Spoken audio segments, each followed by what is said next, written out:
I'm here to talk about success. The first rule of success is to have a vision.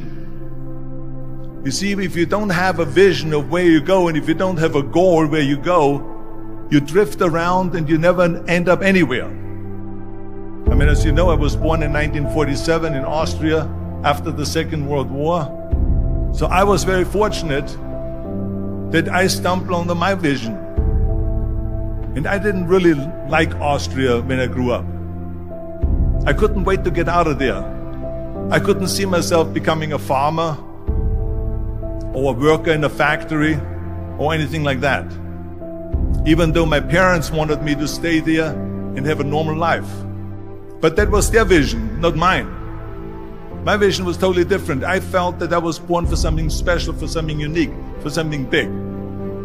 Then one day I went to school. I remember I was 11 years old, and they showed a documentary about America.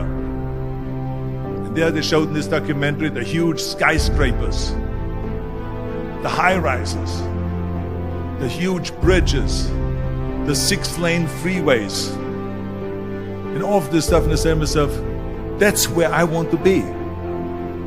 I don't want to be around here with these little farmhouses and these little buildings. I want to be in America.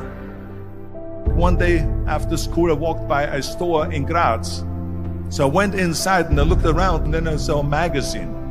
I saw a bodybuilding magazine that had Reg Park on the cover. Reg Park was then a 3-time Mr. Universe. And I saw him on the big screen as Hercules. I read that and I said to myself, wow, this is the blueprint for my life. This is exactly what I want to do. I want to become a bodybuilding champion just like Reg Park. I want to get into movies just like Reg Park. And I want to make millions of dollars and be rich and famous just like Reg Park. Do you know how great it felt that I knew where I was going? Imagine the majority of people don't know where they're going. I knew where I was going, that I'm going to become this bodybuilding champion just like him. So it was just a question of how do you do it? I was so relieved, because when you have a goal, when you have a vision, everything becomes easy. So people always ask me, when they saw me in the gym in the pumping iron days, they say, why is it that you're working out so hard? 5 hours a day, 6 hours a day, and you have always a smile on your face. And I told people all the time, I said, because to me, I'm shooting for a goal. In front of me is the Mr. Universe title. So every rep that I do gets me closer to accomplishing that goal, to make this goal, this vision turn into reality. Every single set that I do, every repetition, every weight that I lift will get me a step closer to turn this goal into reality.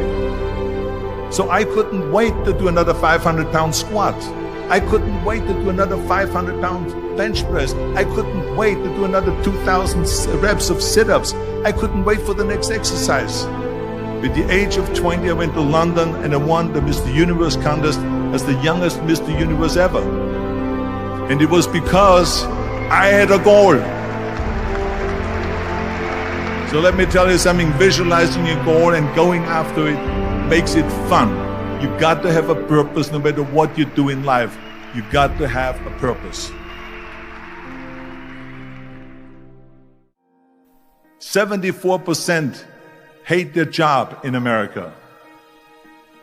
Now, there is not much different when you come to Europe. The majority of people don't like what they're doing, because they're really not doing it because they didn't have a goal and they followed this goal. They just aimlessly drift around, and then all of a sudden there's a job opening, so they get that job because you have to work. But then when you work, it's a chore. It's work. It's not fun. So if you think about, only a quarter of the people really enjoy what they're doing in life. That is unbelievable if you think about it. So I felt so blessed that I knew what I was doing. It's like a medical student that studies and knows he wants to become a doctor. You know where to go. And the same thing is also in politics. I remember that in politics, I had a very clear vision that I will be the leader of California. This is as far as I could go because I was not born in America, so I could not run for president. So being the governor of the fifth largest state, I should say the largest state, the fifth largest economy in the world, was for me really the ultimate title, the ultimate accomplishment in politics. So even though people came up to me and says, why don't you go and run for something smaller, you're never gonna make it. I ran for governor, and then 2 months later I became governor of the state of California. Again, because I had a very clear vision what I'm gonna do with California. So that's rule number one, have a vision. Rule number two is, don't listen to the naysayers. Don't listen to the naysayers.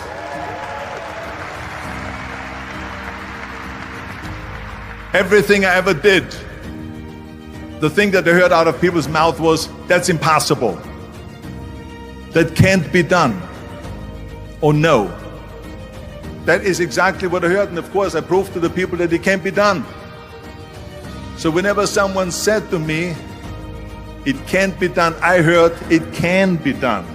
When they said no, I heard yes. And when they said it's impossible, I heard it is possible. I'm a strong believer of what Nelson Mandela said, that everything is always impossible until someone does it.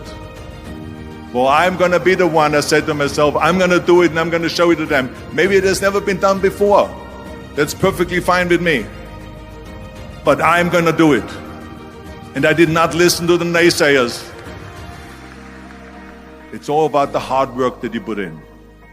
I said to myself, in bodybuilding, I work